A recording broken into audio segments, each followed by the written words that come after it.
এখন উলামায়ে কেরাম আপনাদেরকে কি শোনাবেন, কি নসিহত শোনাবেন, আলেমদের দায়িত্ব কতটুকু সেটা আগে আপনাদের বোঝা উচিত। অনেক ভাইরা এই কথাটা বুঝতেই চান না। আগে আলেমদের হাত পা বেঁধে দিয়ে বলেন এই বিষয়ে ওয়াজ করেন, এই বিষয়ে ওয়াজ করবেন না,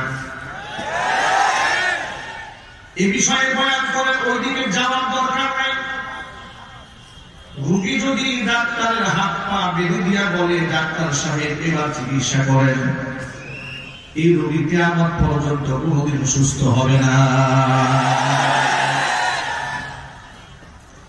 উদাহরণ দিয়ে আমি এভাবে বলি, কারো যদি হার্টে ব্লক ধরা পড়ে, বিচক্ষণ ডাক্তার যদি মনে করেন ওপেন হার্ট সার্জারি করার প্রয়োজন, ব্লক হয়েছে, এটা পা কেটে পায়ের ভেতর থেকে রক বের করে এরপরে নতুন নাম এখানে জয়েন করতে হবে, আগের রকটা কেটে ফেলে দিতে হবে, এই সিদ্ধান্ত ডাক্তার জানাবেন।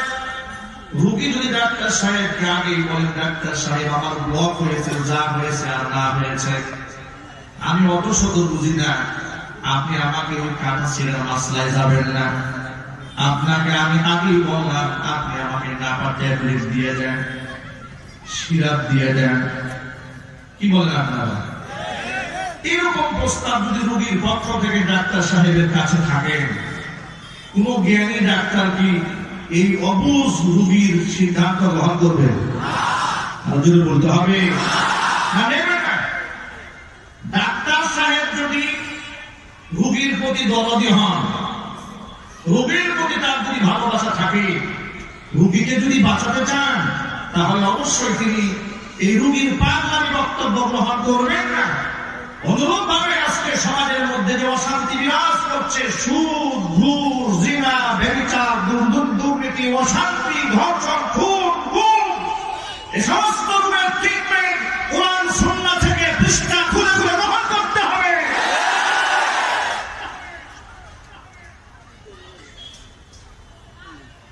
এই ক্ষেত্রে হাত পা বেঁধে দিলে চলবে না।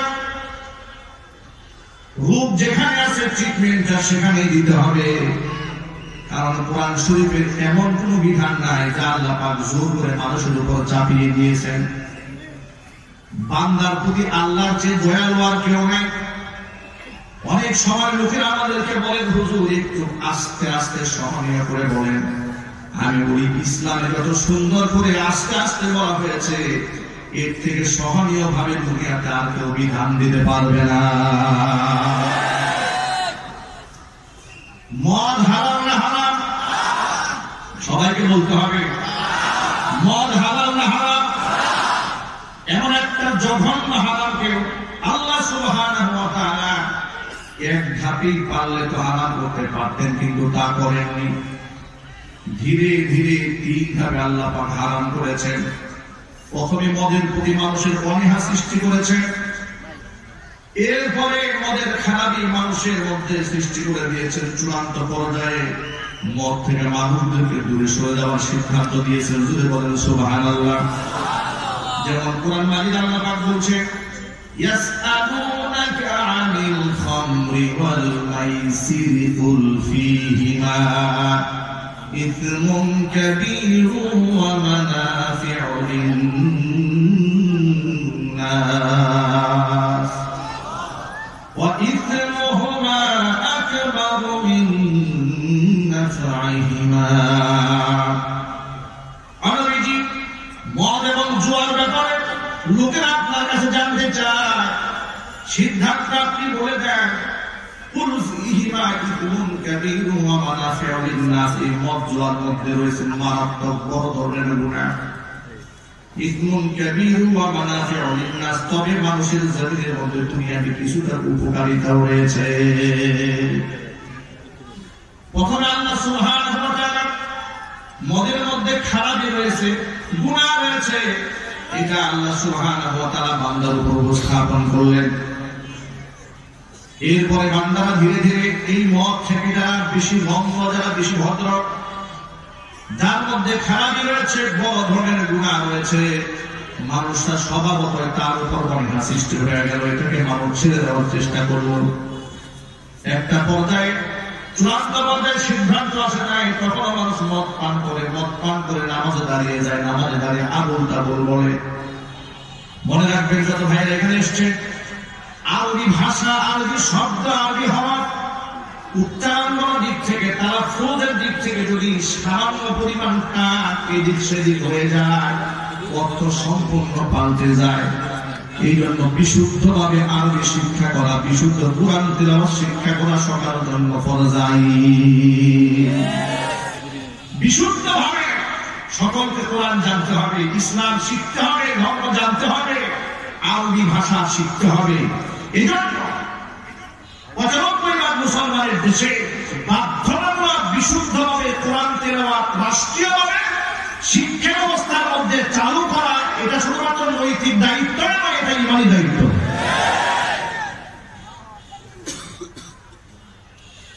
কারণ হল, লক্ষ্য করেন, সামান্যতম শব্দের উচ্চারণে যদি ভুল হয়ে যায়, পুরা নামাজটাই ফাসিল হয়ে যাবে। যেমন সূরা ইখলাস দিয়ে আপনি বলেন, কুল হুয়াল্লাহু আহাদ আল্লাহুস সামাদ লাম ইয়ালিদ ওয়া লাম ইউলাদ ওয়া লাম ইয়াকুল লাহু কুফুওয়ান আহাদ। কত সুন্দর সূরা! আল্লাহ পাক তার নিজের মারিফা, নিজের পরিচয় তিনি এখানে তুলে ধরেছেন। সুবহানাল্লাহ। শব্দটা লক্ষ্য করার শব্দ হচ্ছে কুল। শব্দ কি? কুল। এটা কফ উচ্চারণ করতে হবে। আপনি কুল না বলে কুল হুয়াল্লাহু আহাদ বলা শুরু করবেন, আছে না? এর দ্বারা কি হলো? কুল মানে খাওয়া, আর কুল মানে বলা। কুল হেভাবে আপনি বলুন আল্লাহ এক এবং একক, আর কুল হুয়াল্লাহু আহাদ মানে হচ্ছে আপনি খান আল্লাহ এক এবং একক। কি হয়ে গেল অর্থ? এটা নামাজে দাঁড়িয়ে শুরু করলেন আলহামদুলিল্লাহি রাব্বিল আলামিন। হা মিম দাল হামদু শব্দের অর্থ হচ্ছে প্রশংসা। আর আপনি আলহামদু এই বিশুদ্ধ উচ্চারণ বাদ দিয়ে যদি আপনি আলহামদু পড়েন, তাহলে হামদুল শব্দের অর্থ হচ্ছে ধ্বংস। একটুখানি ঠান্ডা মাথায় ভাবেন না, আপনি যখন নামাজে দাঁড়িয়ে বললেন আলহামদুলিল্লাহি রাব্বিল আলামিন, সকল ধ্বংস আল্লাহর জন্য। জুড়ে বলেন নাউযুবিল্লাহ। সামান্য শব্দের উচ্চারণে হেরফের হলে কোথায় সমস্ত প্রশংসা আল্লাহ পাকের, সেখানে অর্থ হয়ে যাচ্ছে সমস্ত ধ্বংস আল্লাহর জন্য। নাউযুবিল্লাহ। যেখানে হওয়া দরকার ছিল লা আ'বুদু মা তা'বুদুন, একটু টান যদি আপনি যান, অর্থ হবে লা আ'বুদু মা তা'বুদুন, তোমরা যার ইবাদত করো, এই দেব দেবী মূর্তির সামনে তোমরা সিজদা দাও, তার দাসত্ব করো, কিন্তু আমি নবী লা আ'বুদু, তোমরা যার ইবাদত করো আমি তার ইবাদত করি না।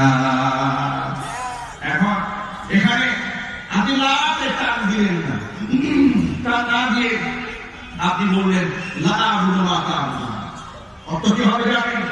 অর্থ হবে তোমরা যার ইবাদত করো, এই মূর্তি অবশ্যই আমি তার ইবাদত করি। নাউযুবিল্লাহ। আরো আসতে বলুন।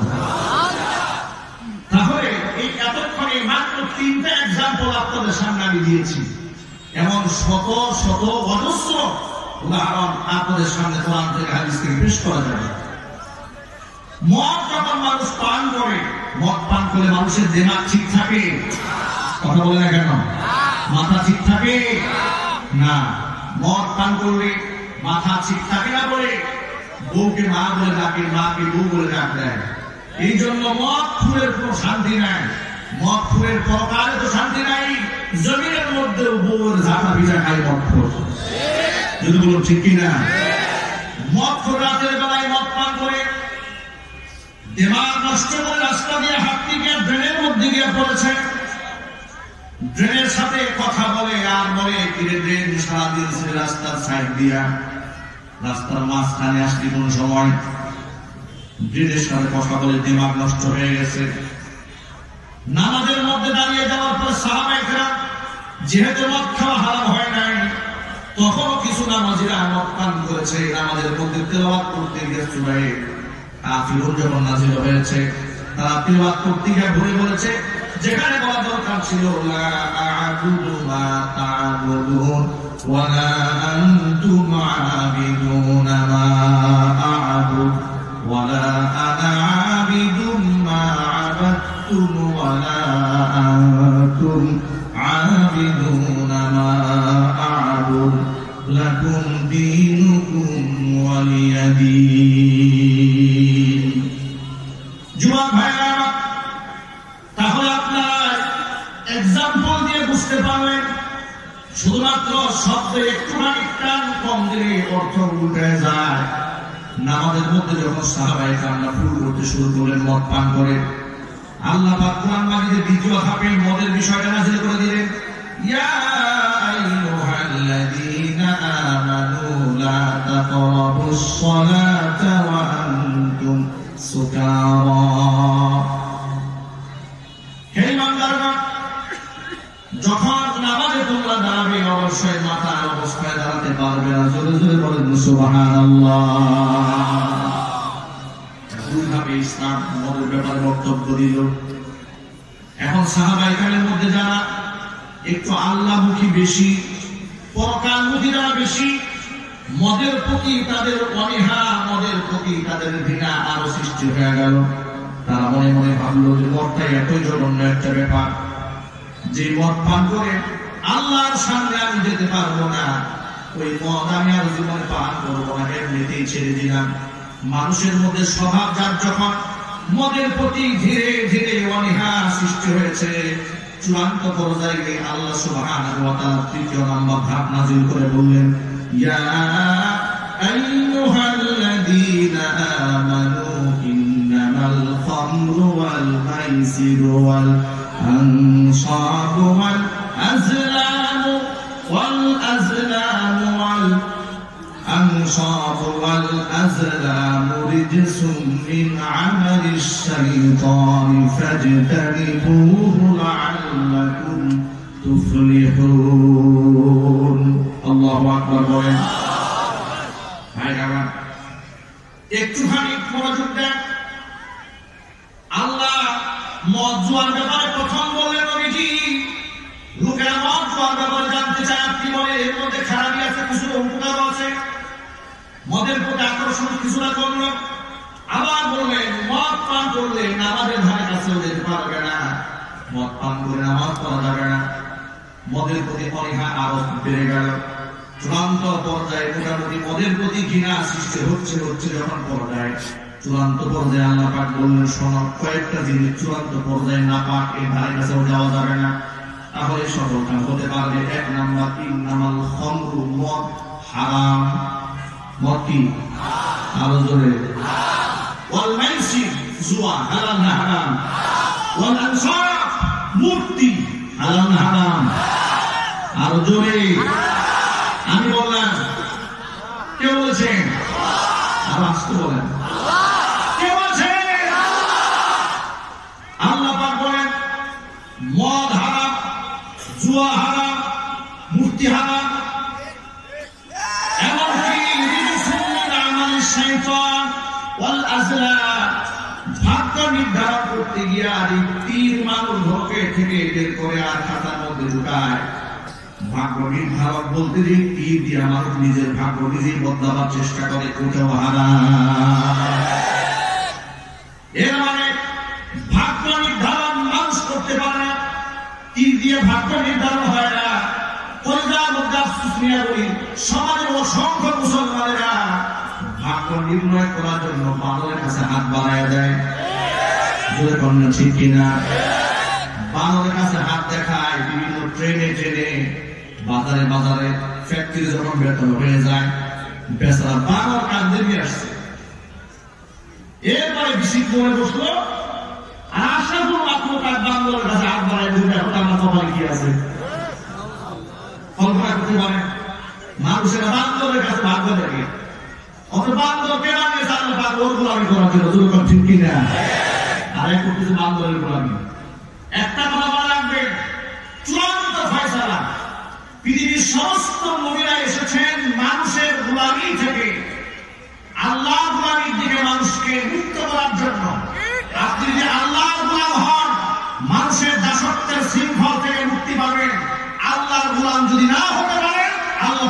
মানুষের গোলাম বানাই দেবে। আজকে যারা আল্লাহর গোলাম তারা মানুষের গোলাম হতে পারে না, আর যারা মানুষের গোলাম তারা আল্লাহর গোলাম হতে পারে না।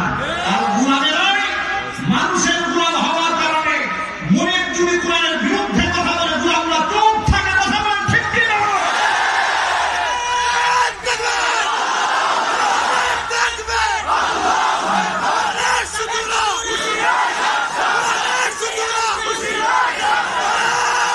আপনাদের সকলকে মনে রাখতে হবে, আমরা কোন মানুষের গোলাম নই, কোন ব্যক্তির গোলাম নই, কোন রাজা বাদশার গোলাম নই, কোন শিল্পপতির গোলাম নই, কোন নেতার গোলাম নই। গোলাম কারা?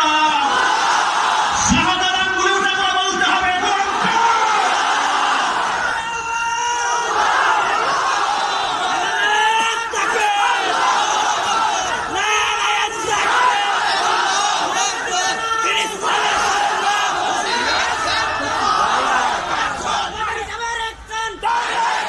মনে রাখতে হবে সকলকে, আল হুব্বু ফিল্লাহ ওয়াল বুগদু ফিল্লাহ, ভালোবাসবো তো আল্লাহর জন্যই ভালোবাসবো। আবার কার সাথে দুশমনি যদি করতে হয় সেটা আল্লাহর জন্যই করবো। যদি বলতে হবে তোমরা যদি নিজস্ব স্বার্থ উদ্ধার করার জন্য একজন আরেকজনকে শত্রু বানায় ফেলতে পারো, আমি আমার আল্লাহর জন্য শত্রু হতে পারি, আমি আমার নবীর জন্য বন্ধু হতে পারি। কারণ হচ্ছে সাহাবায়ে কেরাম হচ্ছে সাহাবায়ে কেরামের আদর্শ শোনো। আজকে যখন দেখা যায় ইসলাম বিরোধী কোনো কথা যদি কেউ বলে, যখন আমরা তাদের বিরুদ্ধে হুঙ্কার দেই, তখন তারা বলে হুজুর এত মেজাজ গরম হয় কেন? একটু ঠান্ডায় মাথায় হাত দিয়ে দিয়ে বুলাই বুলাই বোঝানো যায় না? আছে না? নাই? কথা বলে না কেন? এই উপদেশ দেওয়ার লোক সমাজে নাই। আমাদেরকে ঠান্ডা করার লোক সবাই, কিন্তু ওরা জানে না যে আমাদের সে ঠান্ডা পৃথিবীতে কেউ নাই। কিন্তু জানা মতো আমরা আমাদের গরম হতে হয়, কারণ এই আদর্শ আমাকে ইসলাম শিখিয়েছে, কোরআন শিখিয়েছে। কোরআন কারীম থেকে লক্ষ্য করে আল্লাহ বলছেন মুহাম্মাদুর রাসূলুল্লাহ ওয়াল্লাযীনা মা'হু আশিদ্দাউ আলাল কুফফারি রুহামাউ বাইনাহুম তারাহুম রুক্কা'an সুজ্জাদান ইয়াবতাগুনা ফাদলান মিনাল্লাহি ওয়া রিদওয়ানা সীমাহুম ফী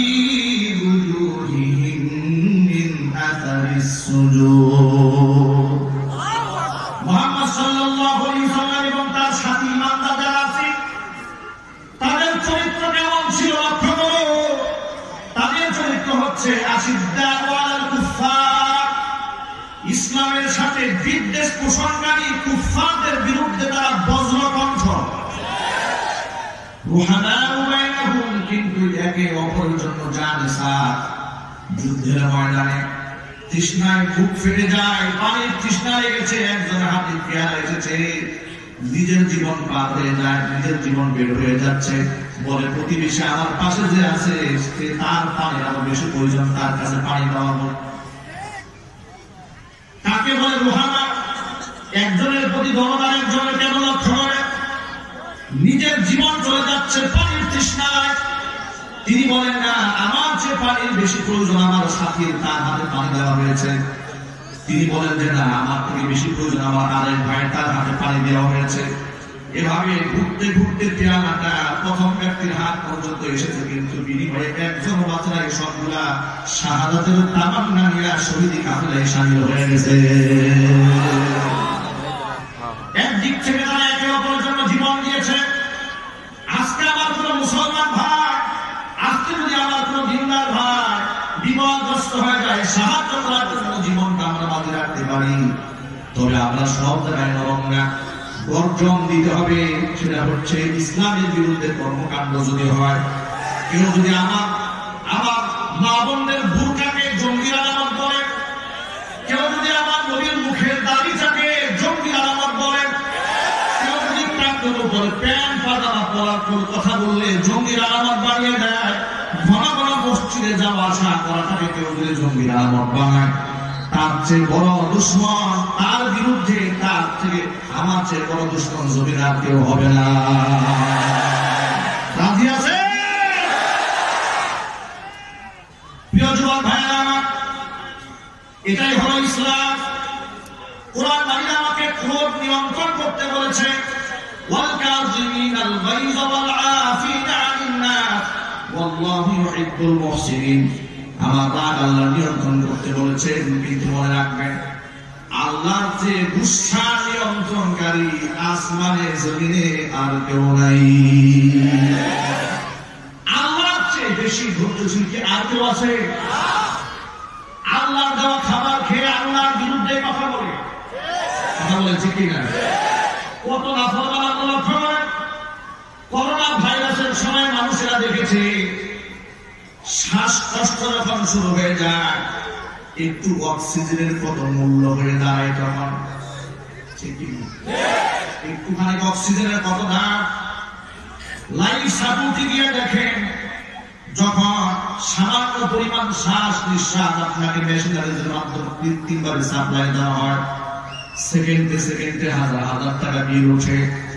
2-3 দিন হসপিটালে লাইফ সাপোর্টে থাকলে লাখ লাখ টাকা বিল হয়ে যায়।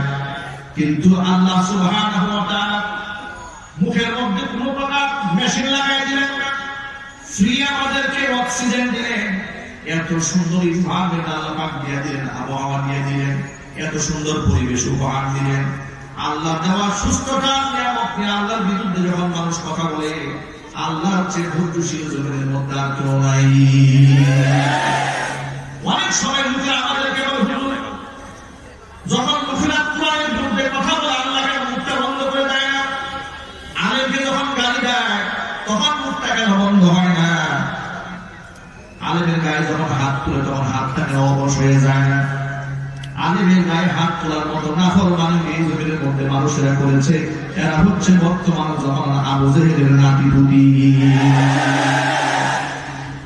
আমি আমার ভাষায় বহুবার কথা বলেছি, 1500 বছর আগে আবু জেহেলের চেয়ে বর্তমানে আবু জেহেলের নাতি-পুতিরা বেশি মারাত্মক।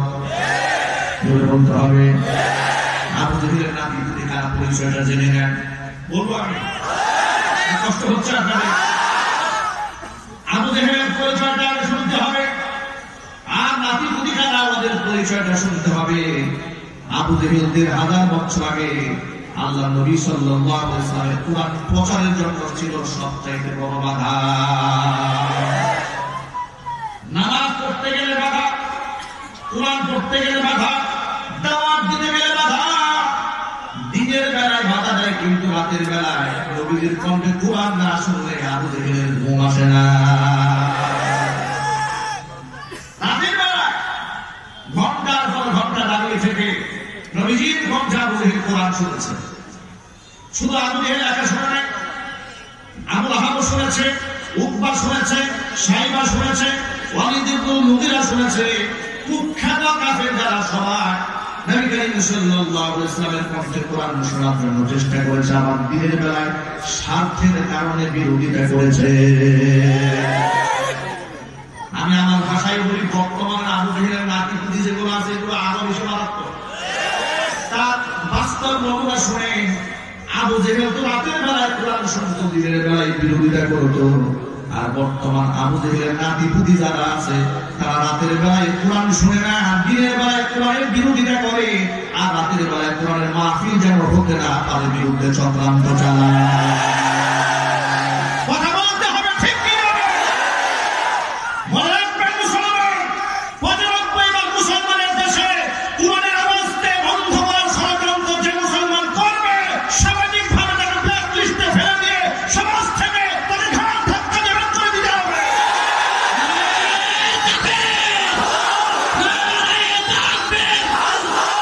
ইসলামিক ছাত্ররা হুঁশিয়ার,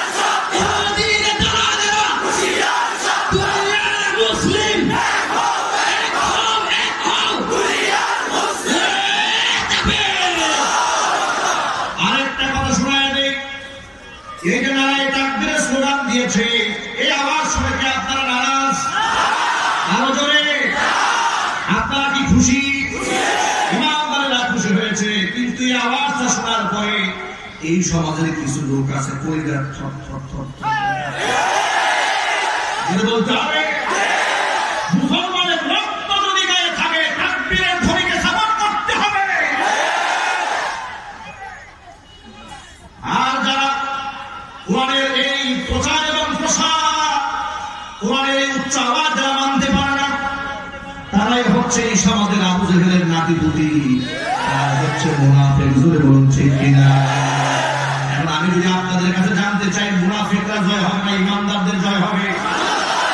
মুনাফিকদের হুঙ্কারে, মুনাফিকদের ষড়যন্ত্র যেখানে হবে রুখে দাঁড়াতে হবে। মুসলমান রাজি আছেন না?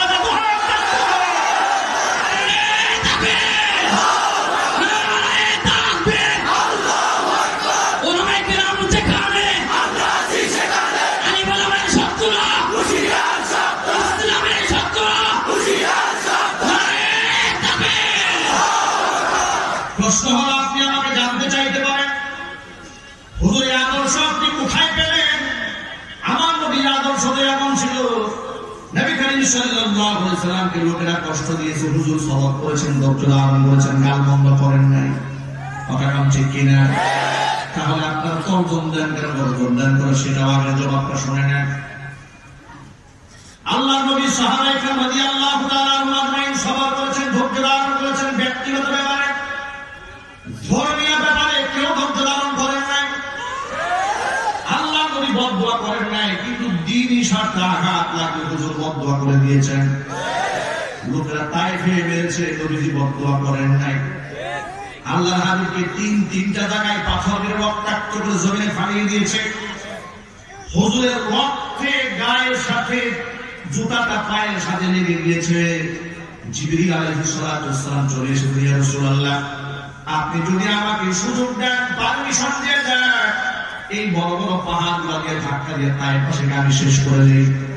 আল্লাহ নবী সাল্লাল্লাহু আলাইহি ওয়াসাল্লাম বলেছেন যে না, এ জিবরিল, আজকে যদি এদেরকে শেষ করে দেওয়া হয়, এদেরকে যদি মেরে ফেলা হয়, তাহলে পরবর্তীতে কাদের কানে আমি পৌঁছায় দেব কালিমার দাওয়াত, লা ইলাহা ইল্লাল্লাহু মুহাম্মাদুর রাসূলুল্লাহ সাল্লাল্লাহু আলাইহি ওয়াসাল্লাম। আল্লাহ নবী তায়েফে বদদুয়া দিলেন না, উহুদে রক্তাক্ত হয়ে গেলেন, জান্নাত মুবারক শহীদ হয়ে গেল, বদদুয়া দেন নাই। কিন্তু খাইবারের যুদ্ধের সময়, পরীক্ষা খনন করার সময়, আল্লাহ নবী সাল্লাল্লাহু আলাইহি ওয়াসাল্লামকে কাফেররা চতুর্দিক থেকে আক্রমণ করতে এসেছে। সালমান ফারসি বয়োবৃদ্ধ সাহাবীর পরামর্শে আল্লাহ নবী পরীক্ষা খনন করলেন, টানেল পরীক্ষা খনন করলেন, খন্দক খনন করলেন। খন্দক খনন করতে গিয়া বিশ্বনবী সাল্লাল্লাহু আলাইহি ওয়াসাল্লামের 4 ওয়াক্ত নামাজ কাজা হয়ে গিয়েছিল। কয় ওয়াক্ত? আরো জোরে। 4 ওয়াক্ত নামাজ কাজা হয়ে যাওয়ার পর আল্লাহ হাবিব সাল্লাল্লাহু আলাইহি ওয়াসাল্লাম দু চোখের পানি ছেড়ে কেঁদেছেন, বলেছেন, রব্বুল আলামিন, যে কুফফারদের ষড়যন্ত্রের কারণে আমার মনিবের সিজদা দেওয়া থেকে আমি মাহরুম হয়ে গেছি। আমার রবকে আমি সিজদা দিতে পারি নাই, যে সিজদা আমার কাছে সবচেয়ে আপন, আমি আমার মনিবকে সিজদা দিতে পারলাম না।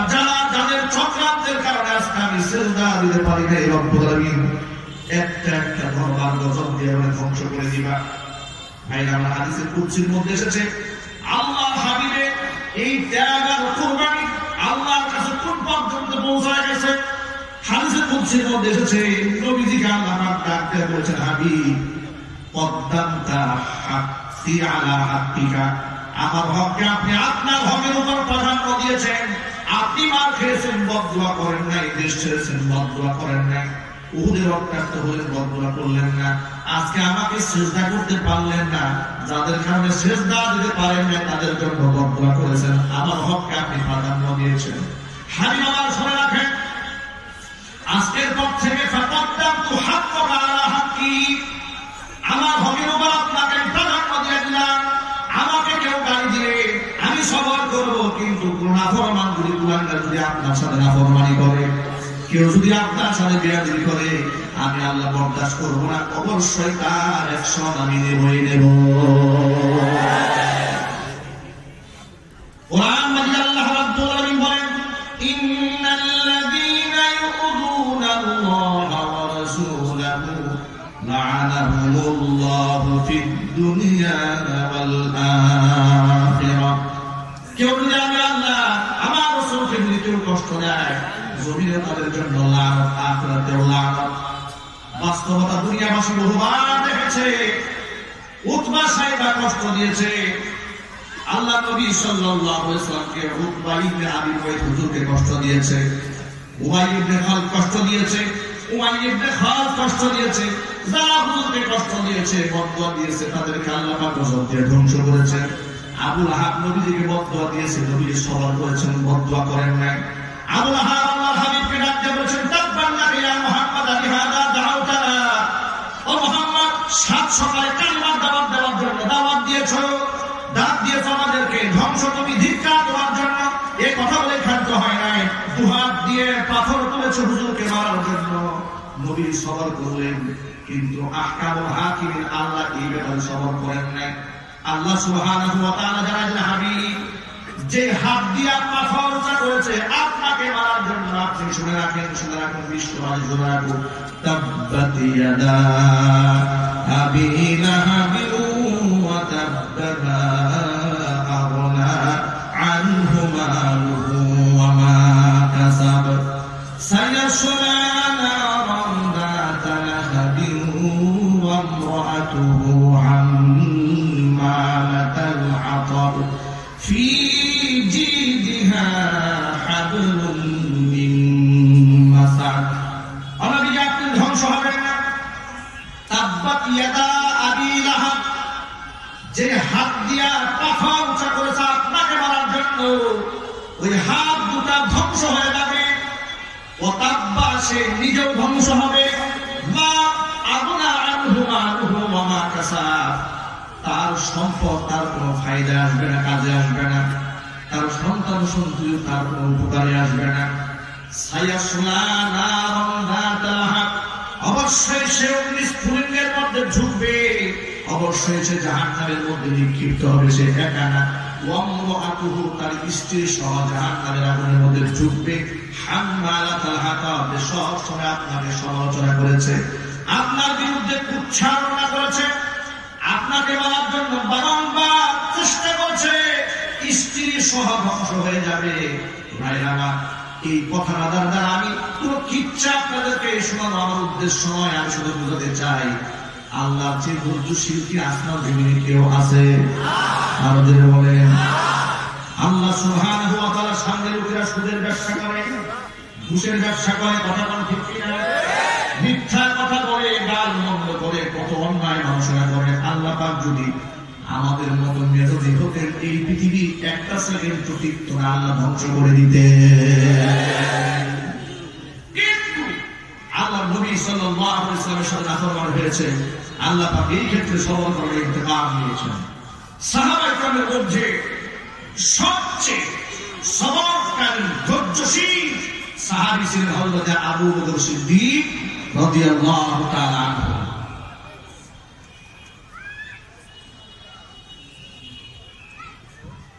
আবু বকর সিদ্দিক রাদিয়াল্লাহু তাআলা আনহু হচ্ছেন সাহাবীদের মধ্যে সবচেয়ে ধৈর্যশীল সাহাবী।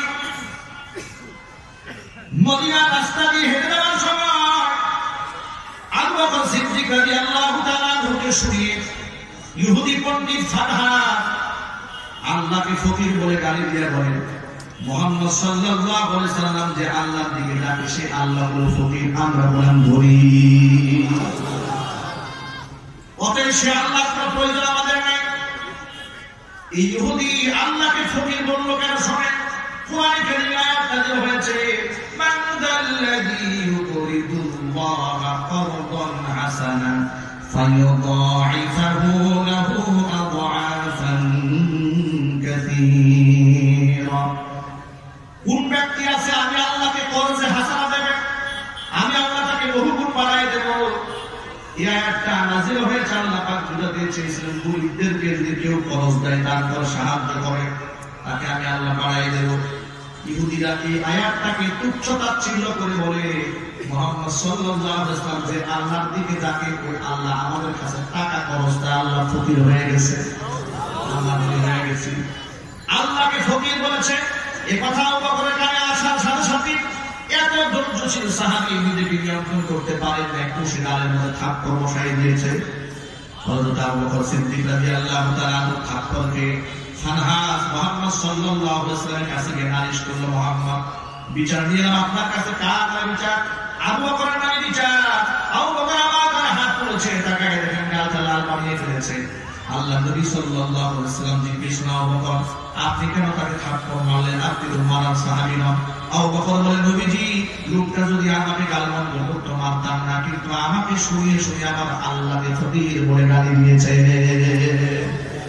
জিজ্ঞেস করলেন, ফারহাদ তুমি কি সত্যি আপনাকে গালি দিয়েছ? বলে না, আবু বকর আমার নামে মিথ্যা বানিয়ে বলছে, হিংসা বশবর্তী হয়ে আমাকে আক্রমণ করেছে। যদি বলেন নাউযুবিল্লাহ। ভাইরা আপনারা বলেন হযরত আবু বকর কি মিথ্যা কথা বলবেন? তিনি মিথ্যা বলার সাহাবী, কিন্তু ডিমান্ড করে ফেলেছে কাফের। আবু বকর মিথ্যা বলছে। আবু বকরকে নবীজি ডাক দেন, আবু বকর আপনি যে ওই লোকটা যে আল্লাহকে ফকির বলে গালি দিয়েছে প্রমাণ দেন। থাপ্পড় যা আপনি দিয়েছেন সাক্ষী তো আপনি নিজে, কিন্তু সে তো আল্লাহকে ফকির বলে গালি দিয়েছে, প্রমাণ দেন, সাক্ষ্য দেন। আবু বকর বলেন, নবীজি আমার পক্ষে সাক্ষী কে দেবে? কারণ যেখানে তাকে থাপ্পড় মেরেছি আশেপাশে যারা ছিল সব ইহুদি, ইহুদিরা তো আমার পক্ষে সাক্ষী দেবে না। আল্লাহ নবী সাল্লাল্লাহু আলাইহি ওয়াসাল্লাম বারংবার আকাশের দিকে তাকাচ্ছিলেন, আল্লাহর পক্ষ থেকে কোনো ফয়সালা আসে কিনা।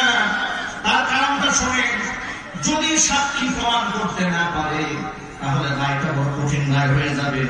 রায়টা হলো যেভাবে একটা থাপ্পড় আবু বকর আপনি ফানহাসের গায়ে উঠিয়ে দিয়েছেন, ফানহাসও হুবহু একটা থাপ্পড় আবু বকরের গায়ে উঠাইয়া দেবে। আমার ভাইরা, আমি আপনাদের কাছে জানতে চাই, হযরত আবু বকর এই কাফের গায়ে থাপ্পড় মারলেন নিজের সম্মান রক্ষা করার জন্য নাকি আল্লাহ আরো জোরে তার জন্য মারলেন? হাত তুলেছেন তো আল্লাহর জন্য তুলেছেন, নিজের জন্য তুলেন না। এই জন্য আল্লাহ সুবহানাহু ওয়া তাআলা তার ব্যাপারটা কিভাবে মূল্যায়ন করলেন দেখেন। নবীজি বারবার আকাশের দিকে তাকান, কি সিদ্ধান্ত নেবেন ভেবে পাচ্ছেন না।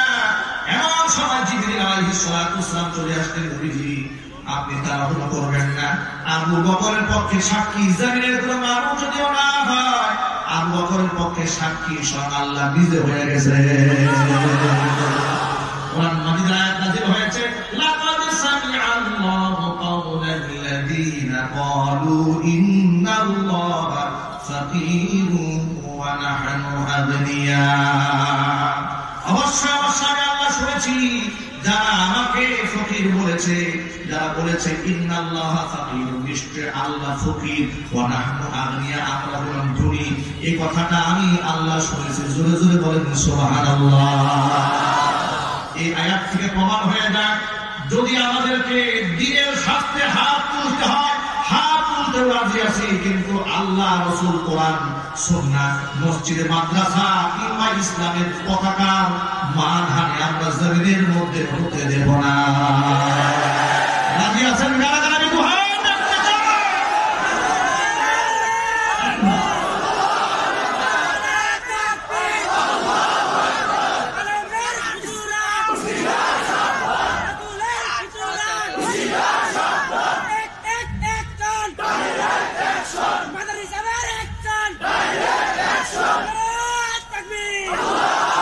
আল্লাহ সুবহানাহু ওয়া তাআলা আমাদের সকল ভাইদেরকে দল মত নির্বিশেষে ইসলামের স্বার্থে, দ্বীনি স্বার্থে সমস্ত মানুষদেরকে এক কাতারে এক প্ল্যাটফর্মে এসে কোরআন সুন্নাহ এই আহ্বানকে সমুজ্জ্বলভাবে জাতির সামনে উপস্থাপন করার, প্রতিষ্ঠিত করার তৌফিক দান করুন।